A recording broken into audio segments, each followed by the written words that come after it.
Figured I could make money off it. Well, you know, that's part of it. Yeah. I come from a generation, you know, I'm 37, all of my generation grew up with Star Wars, Battlestar Galactica. It was a time when science fiction was really big, and to us, and to the generations I think that followed us, there's nothing particularly weird about this. It's something that we're used to thinking of as, okay, maybe this is fact. You asked the question, are people more accepting now than they used to be? I think there's probably two answers to that. I think one thing is, in general, in terms of the idea, I think they probably are. Yeah. When you ask people, they say, yeah, you know, I believe that that could be true. Usually followed by, I don't care. Yeah. In fact, I've been emailing some friends lately saying, you know, watch the film, and say, oh, we'll watch the film because we're friends. But generally speaking, you know, we just haven't been terribly interested in the subject of UFOs. Yeah. And to me, but they say, we think they're probably real. And I say, if you think they're probably real, how can you not be interested? Because that's a huge story with big implications for everything that we do on this planet. Yeah.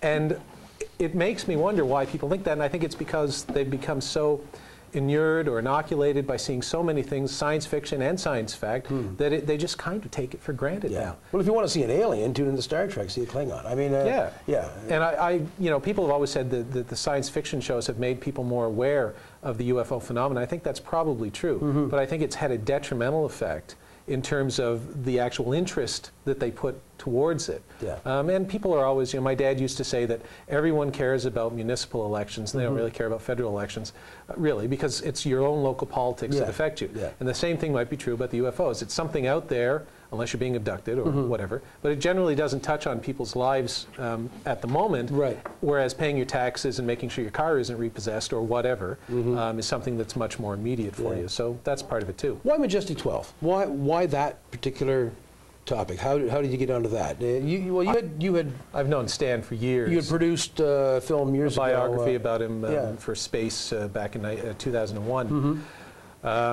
The Majestic 12 has always fascinated me because of the controversy, if nothing else, and because it's something that didn't have an answer to it. It had two sides to it. It's something, I was a historian and a lawyer before I was a filmmaker, and my interest in finding evidence and in solving puzzles, I think, appealed to me. Majestic 12 was a puzzle. You know, was Stan right, was Stan wrong, or do we not know for sure? Yeah. And with Majestic 12, we didn't know. And there were a lot of things out there that I could dig through, as well as Stan and these other people. I could actually go do some of my own research. Yeah. Interestingly enough, the best place to do some original research is the CIA's website.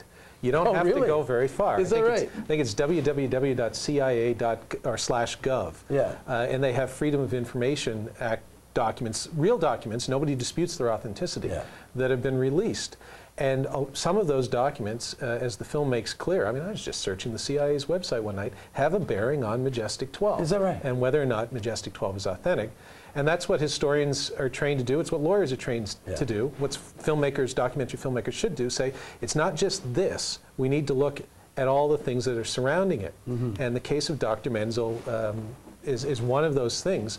You have to look at what else Dr. Menzel was doing. And Stan had discovered his secret life and his private life and all of this. And this had been known now for, I think, 20 years since Stan really sort of dug that up through a lot of hard work. But I actually found out a couple of more things about Dr. Menzel that are in the film that really haven't been referred to in the Majestic 12 conversation before, that place him in an actual government scientific panel that was dealing and studying with UFOs in 1953, and was coming up with the conclusion that we should debunk the UFO phenomenon. In essence, we should lie about it, and here's how we're going to do it. And one of the key ways that this panel that was commissioned by the CIA, and I think there's a clip coming up about this, one of the key ways that they pointed for doing this, for disseminating their gospel, they actually called it the gospel. The gospel, UFOs, were amateur astronomers. When you put that in context, you say it makes sense that Dr. Menzel might be involved in the effort, Majestic 12, whatever you might want to call it, to cover it up. Because as the nation's leading astronomer, who better to convince amateur astronomers that the whole UFO thing is bunk? Oh, this was just an asteroid, or this was just And if you see something really strange, don't report it, because you're going to be laughed at, because we know it's not true. I mean, and if you're a university professor, a young university professor, you can forget tenure if you take you know, UFOs seriously. Now, I don't know if he ever said that, but that is the kind of guy I would say, yeah, I want him on my group if we're actually going to target astronomers as this group to help us debunk the UFO phenomenon. And the very, not to ramble on, but the really interesting thing about the Robertson Panel is all of these scientists that the CIA commissioned, a couple of them were rabidly in print, you know, like, we think UFOs are all bunk. But as a group, they said, you know what? We actually believe, we accept the possibility of life beyond our planet. We just don't think they're coming here.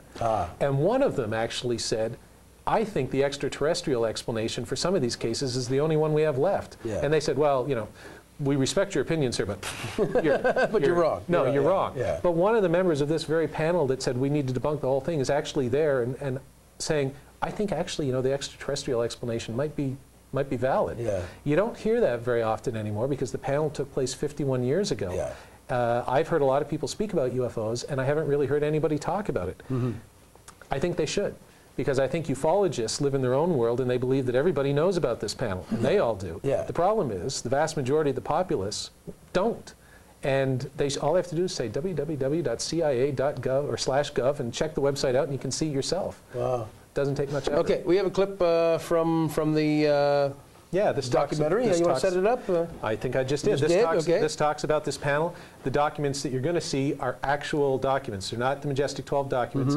They're real documents from the CIA's website, which means they've been released, Freedom of Information Act. Nobody disputes their authenticity. And what I found, I thought was pretty interesting. Okay, let's roll that clip. On the question of a government cover-up, let me introduce you to the CIA's report of the Scientific Panel on Unidentified Flying Objects from 1953. Its conclusions?